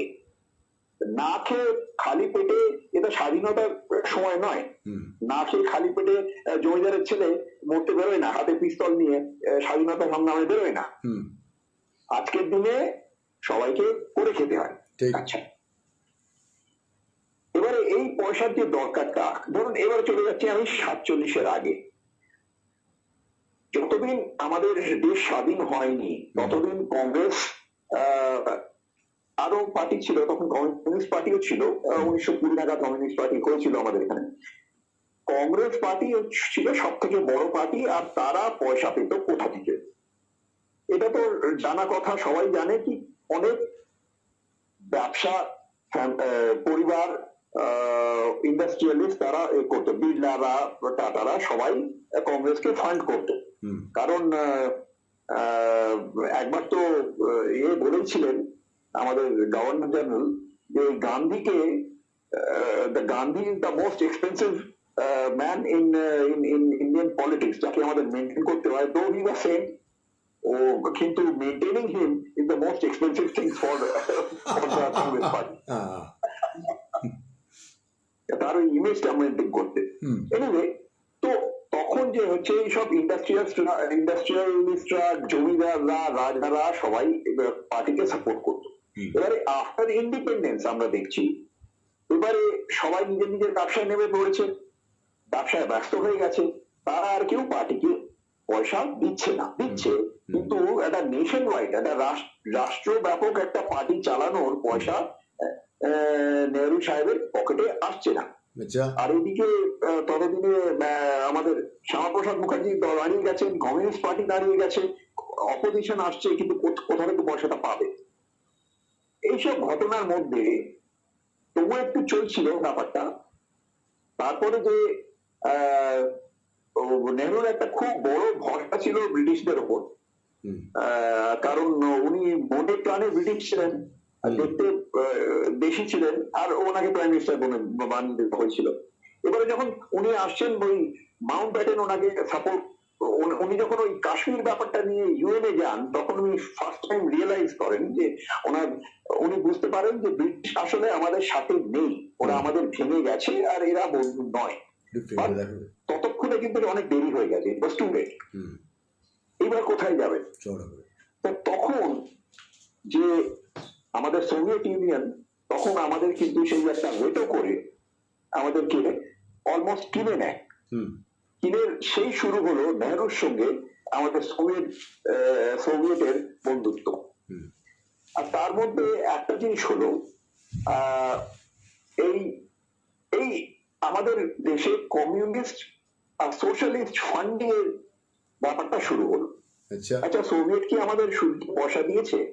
হয়তো দিয়েছে, কিন্তু তার মধ্যে একটা বড় ব্যাপার হয়েছে। 1955 সালে নেহরু রাশিয়া গিয়েছিলেন, ওখানে ওদের নানা রকম চুক্তি হয়, আর সেখানে একটা ডিক্লারেশন হয়, দিস ইজ অন রেকর্ড, কোথাও এটা পাবে না কিন্তু, but it is on record. Nehru তখন একটা ডিক্লেয়ার করেন যে সোভিয়েত ইউনিয়ন আমাদের আসল বন্ধু, তো আমরা সোভিয়েত ইউনিয়নকে মানে ডলার, আর তখন রেটটা ছিল মোটামুটি $1 2 রুবল। তো নেহরু ওটা ডিক্লেয়ার করলেন কি না ভাই, এটা তো খুব অন্যায়, এটা যে আমেরিকানদের খুব অন্যায়, আমরা এইটাকে $1 ইকুয়াল টু 1 রুবল করব। এটাকে ইউনিল্যাটারাল ডিক্লারেশন করেন, এটা রেকর্ডে আছে। তারপর থেকে দেখা গেল 30 বছর অবধি, মানে ওই 1955 থেকে নিয়ে শুরু করে যতক্ষণ না ওই সোভিয়েত ইউনিয়নটা ভেঙে গেল, ততদিন আমাদের সব থেকে বড় যে বিজনেস পার্টনার, যে এক্সপোর্ট পার্টনার ছিল রাশিয়া, আর সেখানেই আমাদের সবকিছু যেত। কিন্তু হতো কি, রাশিয়া $1 জিনিসটা 1 রুবলে কিনতো, মানে অর্ধেক পয়সায়। চা ভর্তি জাহাজটা কলকাতা থেকে বেরোতো আর অন দ্য সি বিক্রি যেত। এবারে ওরা ইন্টারন্যাশনাল মার্কেটে কিন্তু ওটা ওই $1 বিক্রি করতো। তো প্রতিটা জাহাজে ওদের 1 রুবল কামাই হোক, আর আমরা পয়সাটা পেতাম এতে, আমরা রুপিস, আসলে আমাদের রুপিসে পয়সা দিত, আর এজ দিত। যেমন কি তখন সমস্ত রাশিয়ান টেকনোলজি দিয়ে এই রাউরকেল্লা স্টিল প্লান্ট, নানান রকম স্টিল প্লান্ট তৈরি হলো, তারপরে নানান রকম আমাদের যুদ্ধের সরঞ্জাম কেনা হলো, প্লেন কেনা হলো, ইত্যাদি ইত্যাদি। রাশিয়া ওইগুলো দিয়ে হিসেবগুলো চোখটা করতো, মানে আমরা ওদের থেকে মাল পাঠাতাম অর্ধেক দামে, যেটা ওরা ডবল দামে বিক্রি করতো, আর যে পয়সা আমরা পাবো তাতে ওরা মাল পাঠাতো আমাদের এই যুদ্ধের সামগ্রী এটসেট্রা। আমাদের ফরেন এক্সচেঞ্জ একেবারে যে রোজগারটা অলমোস্ট বন্ধই হয়ে গেছিল, জিরোই চলে গেল, প্রায় জিরোই চলে গেল, অলমোস্ট জিরোই চলে গেল। আর ওদিকে হচ্ছে কি, যে রাশিয়া যে মানে $1 জিনিস, $2 জিনিস $1 কিনে বাজারে $2 বিক্রি করছিল, $2 বিক্রি করছিল, এই মাঝখানের $1 গেল কোথায়? এই পয়সাটা ওরা বছরের পর বছর ওরা জমা করেছে, আর এই পয়সা দিয়ে আমাদের কংগ্রেস পার্টি ফান্ডিং করেছে। এই গেল একটা, এটা তো তুমি টিপ অফ দ্য আইসবার্গ বললে। হে, তুমি তো শুধুমাত্র রাশিয়াটুকু বলে ছেড়ে দিলে, বাকিগুলো বলছো না কেন? বাকিগুলো বলে দাও, বাকি দেশগুলো বলো। আসছি ধীরে ধীরে। এটা এটা কিন্তু বুঝতে, কারণ এই ব্যাপারটা কখনো কোথাও ডিসকাশন হয়নি, আমি তো কখনো দেখিনি। না, কিন্তু আমি জিনিসগুলো যখন তথ্যগুলো হাতে এলো, তখন আমি দেখছি আরে এ তো হিসেব মিলে যাচ্ছে। আচ্ছা, তো এই হলো আমাদের পলিটিক্যাল ফান্ডিং। এটা কিন্তু আমাদের রাশিয়া আমাদেরকে আমাদের এই যে কংগ্রেস পার্টির হেডকে শিখিয়েছিল যে এইভাবে জিনিসটা করতে হবে। এবারে একদিন হয়ে গেলেন মিস্টার নেহরু, আমাদের হয়ে গেলেন দত্ত, এলেন শাস্ত্রী মহাশয়। শাস্ত্রী মশাই এসে ওনাকে ওই বলা হলো ভাই এইসব চলছে, উনি বললো এ তো চলবে না। তো তখন পাকিস্তানের সঙ্গে একটা যুদ্ধ শুরু হলো, আর যুদ্ধ হয়ে যেখানে একটা তাশকেন্ট বলে ওখানে জায়গা, যেখানে মানে আদম জাতের ইতিহাসে কখনো কিছুই হয়নি, ওই একখানা মিটিং ছাড়া। মানে হিউম্যান সিভিলাইজেশন যেখান থেকে শুরু হচ্ছে আজ অব্দি কিছুই হয়নি না। আশ্চর্য ব্যাপার, ভারত পাকিস্তানের যুদ্ধ হলো, তার সন্ধি করতে যেতে হলো তাসখান্দে। তাও তাসখান্দ কোথায় না, গড ফরবিডেন জায়গা। আচ্ছা, এটা মস্কোতে হতে পারতো, এটা মস্কোতে হতে পারতো, দিল্লিতে হতে পারতো, জিনিভায় হতে পারতো। Why Tashkent of all the places? ব্যাপারটা হলো তাশকেন্টে নিয়ে গিয়ে পাকিস্তান, আচ্ছা পাকিস্তান কিন্তু এখন যা বোঝা যাচ্ছে যে পাকিস্তান রাশিয়ার থেকে পয়সা খেয়ে অ্যাটাকটা করেছিল, so that Mr. Shastri can be brought on the tape. এবারে শাস্ত্রী যখন এই পুরো হিসেবটা জানতে পারলেন, বলে আমরা নিজের দেশের পয়সা রাশিয়াকে দিয়ে আর নিজের দেশের পয়সা করছি, তার থেকে আমি পুরো পৃথিবীতে আমার জিনিস এক্সপোর্ট করবো, কেন আমি রাশিয়ার দিকে এরকম ঝুঁকে থাকবো? এই জিনিসটা, আচ্ছা এই জিনিসটা যখন হলো, তখন আমরা জানি শাস্ত্রীর সঙ্গে কি হয়েছিল। আর তারপরে তার জায়গায় একটা রাশিয়ার পাপেট বসিয়ে দেওয়া হলো, আর ভেরি কনভিনিয়েন্টলি মিসেস গান্ধীকে সেখানে বসানো হলো। আর ততদিনে এই ফরেন এক্সচেঞ্জের যে এইসব ডিফারেন্সেস ছিল, তা দিয়ে ব্যাংক গুলো বিশাল করতে লাগলো, বিশাল আপত্তি করতে লাগলো। কারণ তুমি জানো সেই সময় সব ছিল প্রাইভেট ব্যাংক গুলো সমস্ত মহারাজাদের ছিল, ট্রাভাঙ্কোর, পাটিয়ালা, এই সমস্ত আলাদা আলাদা ব্যাংক ছিল, যেগুলো পরে স্টেট ব্যাংক হয়ে গেল, ন্যাশনালাইজ হয়ে। মহারাজাদের প্রফিট বাইরে ছিল। মহারাজারা ফরেন কারেন্সি ব্যাপারটা খুব জানতো, দেশের লোকেরা জানতো না, মহারাজারা খুব জানতো, কারণ তারা সুইজারল্যান্ডেও বাড়ি, লন্ডনেও বাড়ি, জার্মানিতেও বাড়ি, সব জায়গায় তারা মহারাজা ছিল, তারা ইন্ডিপেন্ডেন্ট কান্ট্রি ছিল। তো তারা চেক করলো যে একটা আর্টিফিশিয়াল যে একটা যে ফরেন কারেন্সি রেট বানিয়ে রাখা হয়েছে, তো কোনো মানেই হয় না। এটা দিয়ে একটা ইকোনমি কি করে চালাবে? ব্যাস, ম্যাডাম গান্ধী তখন রাশিয়ার পাল্লায় পড়ে আমাদের পুরো ফাইন্যান্স ইন্ডাস্ট্রিটা, মানে entire financial set up from bank to insurance two everything was nationalise. এটা দুটো জিনিস হলো, যে এক নম্বর যে আমাদের প্রথম যেটা হলো সেটা হচ্ছে এই সব মহারাজাগুলো এবার চুপ হয়ে গেল, তাদের প্রিমি পাস চার্জ কেড়ে নেওয়া হলো, তাদেরকে সব মুখ বন্ধ করে দেওয়া হলো। দ্বিতীয় যেটা হলো, পাবলিক মানি যেটা ব্যাংকে রাখা হতো, এটা আবার গভর্নমেন্টের হাতে চলে এলো, গভর্নমেন্ট এবার যা খুশি খরচা করতে পারে তাই। ঠিক আছে? আচ্ছা, এই যে পুরো জিনিসটা হয়েছে, এর মধ্যে কিন্তু রাশিয়া তখন যে হেল্প করেছে, তার জন্য ছিল সোভিয়েত ইউনিয়ন কমিউনিস্ট কান্ট্রি, যে সোশ্যালিজমটা আমাদের দেশে, রাশিয়ান ভার্জন অফ যে কমিউনিজম, এটা আমাদের দেশে যেন কোনোভাবে ধীরে ধীরে আমাদের দেশে প্রচারটা হয়। তোমার মনে থাকবে আমাদের ছোটবেলায় এইসব স্পুটনিক আর এই সমস্ত আমাদের বিলি করা হতো, আমরা সব পেতাম, বিনা পয়সায় দামি দামি বই দেওয়া হতো, বিনা পয়সায় দেওয়া হতো। হ্যাঁ, এসব 5 টাকায় 2 টাকায় বই বিক্রি হতো, আর প্রোপাগান্ডাটা চলতো। আর প্রত্যেকটা রিজনাল ভাষায়, আমাদের দেশের প্রত্যেকটা রিজনাল ভাষায় সেই প্রোপাগান্ডাটা চলতো, আর তার বদলে রাশিয়া এই সমস্ত আমাদের হেল্প করতো। তো এই হচ্ছে আমাদের যে যে এই হচ্ছে আমাদের কমিউনিস্ট, যে আমাদের এই সো কল লেফট লিবারেল যারা, এই হচ্ছে তাদের শুরু।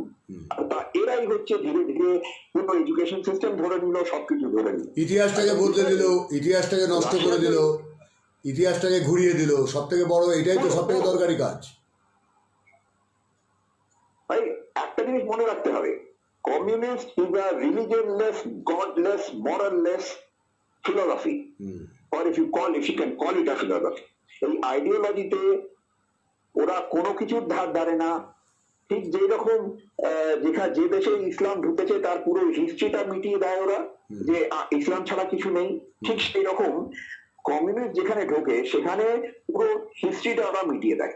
ঠিক তাই। আর এই জলি কলন আমাকে এই কথাটা বলেছিলেন যে যখন চায়না যুদ্ধ হলো তখন চায়নার সঙ্গে আমাদের অতটা কন্ট্যাক্ট ছিল না, অতটা কানেকশন ছিল না। এটা কানেকশনটা আমাদের রাশিয়ার সঙ্গে ছিল সেকালে, ওই সোভিয়েত ইউনিয়নের সঙ্গে।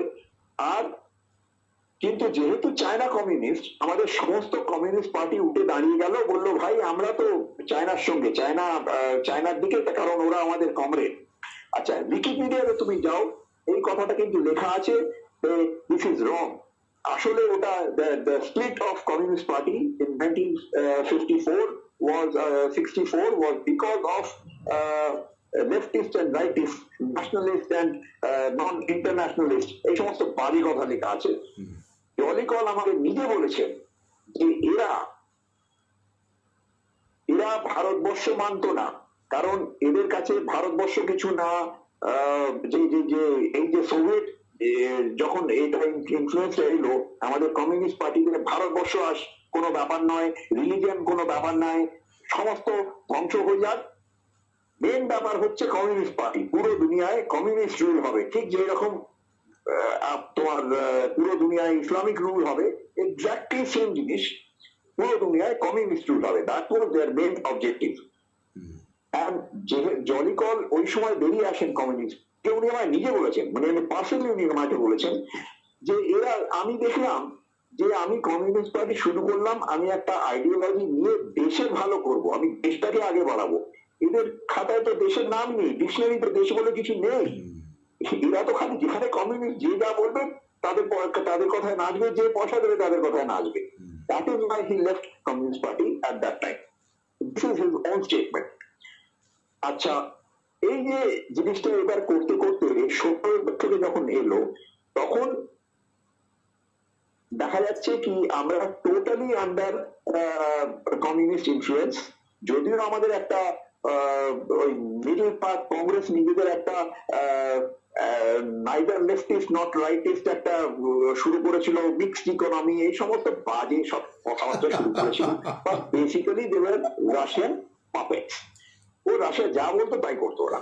শুধু তাই নয় আদিত্য, জন্য যখন আদিত্য তুমি যেখানে নিয়ে এলে আজকে আলোচনাটাকে, আমাদের আজকে একটু সময় লেগেছে বিশ্ব সংবাদের জন্য।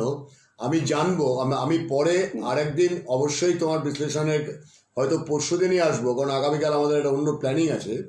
আমি পরে আবার নেক্সট সেশনে আপনি নিয়ে যাবো কি এরপরে কি হলো, এই আগ্রহটা থাকুক, এবং আগ্রহটা থাকুক এই জন্য, কারণ এই যে আজকের গোটা পৃথিবী জুড়ে যে আগ্রাসনটা আমরা দেখতে পাচ্ছি, ওয়ান চায়নাকে ওয়ান ওয়ার্ল্ড পলিসি করার যে পরিকল্পনা দেখতে পাচ্ছি, এর সূত্রপাত যে কতদিন আগে থেকে কিভাবে হয়েছিল, আজকে যে কিভাবে আমাদের গোটা দেশের সমাজ ব্যবস্থা থেকে শুরু করে ইতিহাস থেকে শুরু করে সব কিছুকে ধ্বংস করা হয়েছে, সেটার যে পরিকল্পনাটা কিভাবে হয়েছিল, কারা করেছিল এবং কেন করেছিল, কংগ্রেস যে মুখে কমিউনিজমের বিরোধিতা করতো, আসলে তলায় তলায় কিভাবে তাদের পারস্পরিক সম্পর্ক ছিল, এবং এই যে অর্থায়নটা পলিটিক্যাল পার্টিকে, পরের বারে পলিটিক্যাল পার্টিকে অর্থায়নের আরো দিকগুলো আমাদেরকে স্পষ্ট করে বলতে হবে, জানাতে হবে, কারণ সময় এসে গেছে। অর্ণব বলছে যে আজ সময় নিয়ে ভেবে থামিও না, চলুক বলছে, অর্ণব বলছো বটে, কিন্তু কি জানো তো ব্যাপারটা, কি জানো তো, একটুখানি থাকুক, একটু অপেক্ষাটা থাকুক, একটু প্রচারটা হোক, জনগণ একটু জানুক যে আসল ব্যাপারটা কি, ছবিটা আসলে কি সেটা জানুক।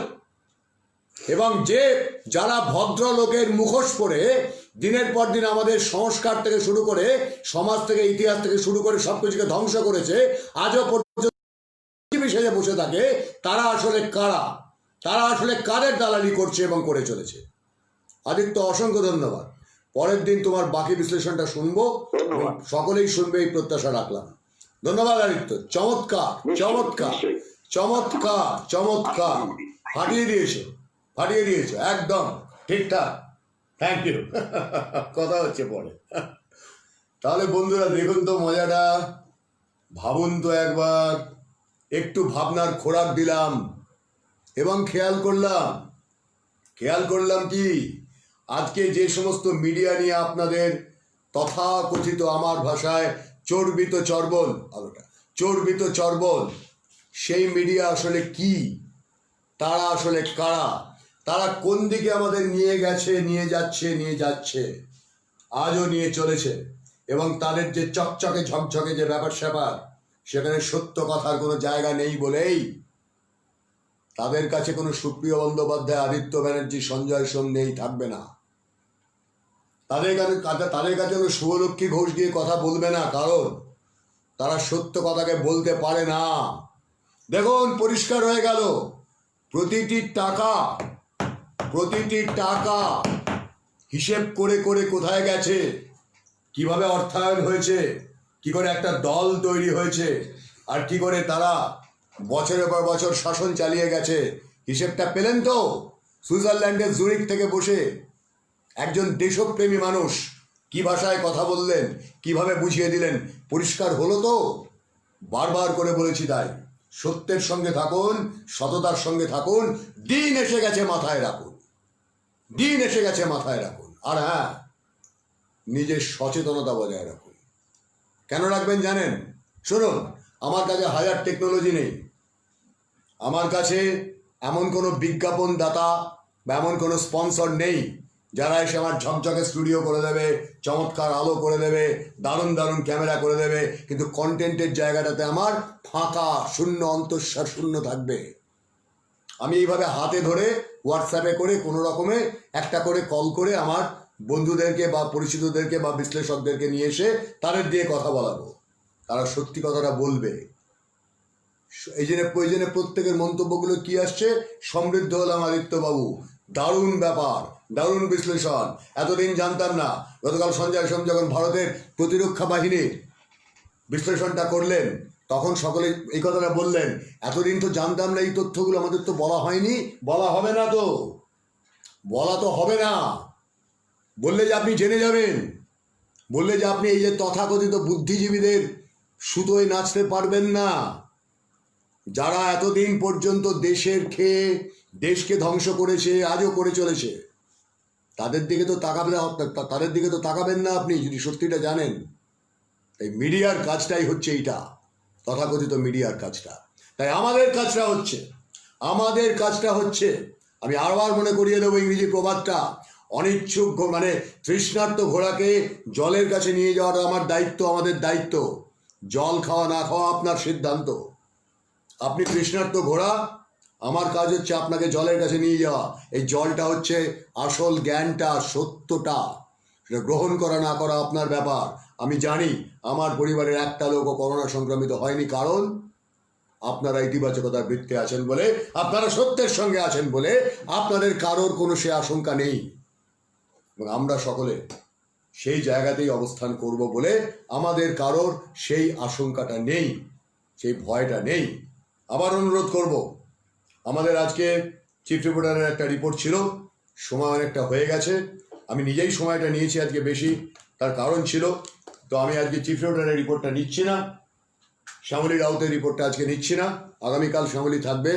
কিন্তু শেষে আপনাদের অনুরোধটা জানিয়ে যে আপনারা কি করবেন, আপনারা আমাদের অনুগ্রহ করে ইউটিউব চ্যানেল সাবস্ক্রাইব করবেন, কারণ এদের সঙ্গে তাল আমাদের কিছুদিন মেলাতে হবে, আমরা আমাদের পথ ঠিকই করে নেব। সত্যের জয় হবেই, সততার জয় হবেই, মিথ্যা বেশি দিন টিকতে পারে না, জেনে রাখুন। ধৈর্য ধরুন, ধৈর্য ধরতে শিখুন। আমরা শিখেছি বিগত 3 মাসে, শেষে আমরা আপনাদের কাছে আমি নিয়ে আসছি মানবের একটি গান, যে গানটা মানব এই লকডাউনের পরিস্থিতির সময়ের শুরুতে যে গানটা মানব গেয়েছিল, নিজে বেঁধেছিল, নিজে গেয়েছে। জানেন তো ইউটিউবে আবার আমি যে গান টান বাজাই অনুষ্ঠানে, সেগুলো তারা চালাতে দেবে না, কপিরাইট বলে কায়দা করবে। আমাদেরই শিল্পীদের গান আমাদের কাছেই কায়দা করবে, তারা ব্যবসা করবে, আমাদেরকে কোনো কিছু করতে দেবে না। তাদের ধান্দাবাজি ভাঙার রাস্তা আমরা জানি, ভাঙবো, আজ হোক কাল হোক ভাঙবো। মানবের গান লকডাউনে যে মুহূর্তে বাইরের দরজা বন্ধ হলো, তখন থেকে ভেতর দুয়ার খোলার গান শুরু হয়েছে। এই গান দ্বিতীয় গান, এ হলো কাল বিকেলের গান। এই গান সেই বন্ধুর জন্য যার সঙ্গে দেখা দেখি হয় কিন্তু ছোঁয়া যায় না, বাহ। যার কাছে আছি কিন্তু পাশে নেই, যার সঙ্গে সেই মাটির ভাঁড়ের চায়ের আড্ডাটা এখন আর হয়ে ওঠে না। সেই আগামী আড্ডা, আগামী হইচই, আর এখনকার ভালো লাগার গান, যে ভালো আছি, ভালো থেকো, তোমার পাশেই আছি, সেই পাশে থাকার ভালোবাসার গান এই গানটি। শুনুন, মানব ব্যানার্জি নিজে গান লিখে সুর দিয়ে গেয়েছে। শুনুন, আমাদের এটাই সাধ্য, আমরা এখানেই থাকবো, সংখ্যায় কমবেন না অনুগ্রহ করে। শেষ অব্দি গানটি শুনে যান, গানটি শেষ অব্দি শুনে যান, কারণ এই গানটি শুনলে ভালো লাগবে।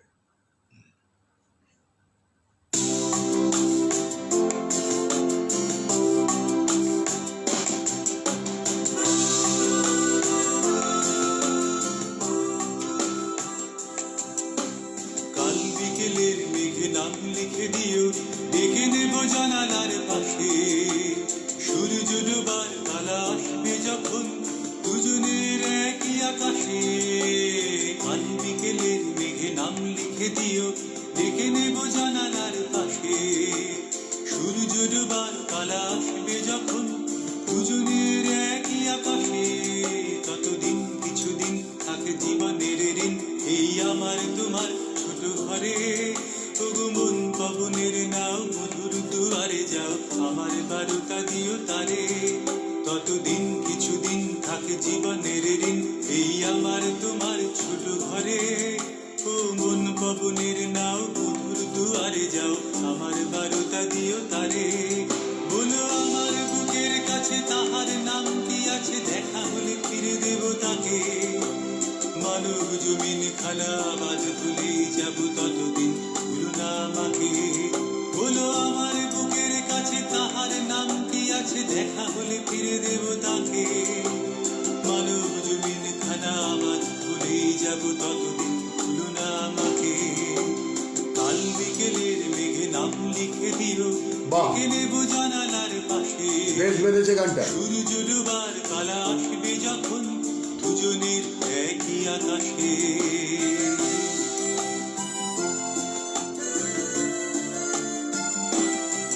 সেই মাটির ভাড়ের চায়ে বাঁশের বেঞ্চি ঘেঁষে আড্ডারা তুমি ভালো থেকো।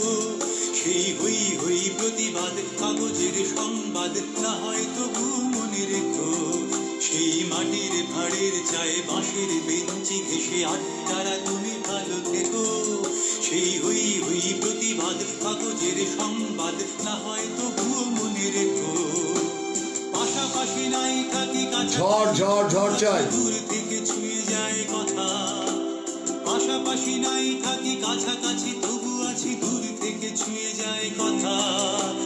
যোগাযোগ নাই থাক সংযোগ, বেঁচে আছে কত কথা বলে নীরবতা। কাছাকাছি নাই থাকি পাশাপাশি, তবু আছি দূর থেকে ছুঁয়ে যায় কথা। যোগাযোগ নাই থাক সংযোগ, বেঁচে আছে কত কথা বলে নীরবতা। বলে শুধু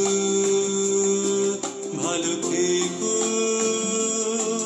মনে রেখো পাশে আছি। কথা বলে পাশে এসে, মনে রেখো ভালোবাসি। বলে শুধু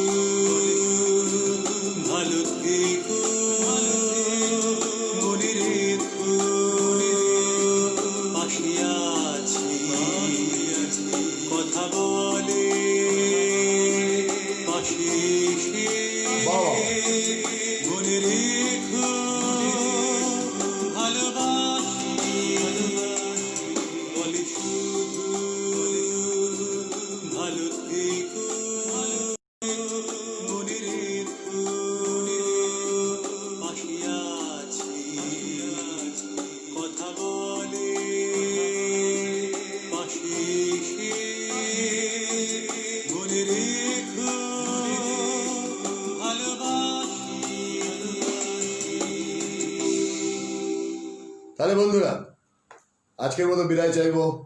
আনন্দম টিভির সঙ্গে থাকতে বলবো। আনন্দম শব্দটার মানে হচ্ছে কি? তার মানে হচ্ছে চওড়া হাসি, ইমিউনিটি, করোনা থেকে দূরে থাকা। আর তার পাশাপাশি মনে রাখতে বলবো, সত্যের সাথে সত্যের পথে থাকার অর্থই হচ্ছে আনন্দম টিভির সঙ্গে থাকা। ভালো থাকুন সকলে। শুভরাত্রি। আগামীকাল প্রাণের কথায় দেখা হবে। বিষয় মাঝরাতের পর জানা যাবে। নমস্কার, প্রণাম, আনন্দম। আর হ্যাঁ, যে বিষয়টা সবচেয়ে গুরুত্বপূর্ণ, আপাতত ইউটিউবের সহায়তাটা করুন। আগামীতে দেখছি কি করা যায়। আনন্দম।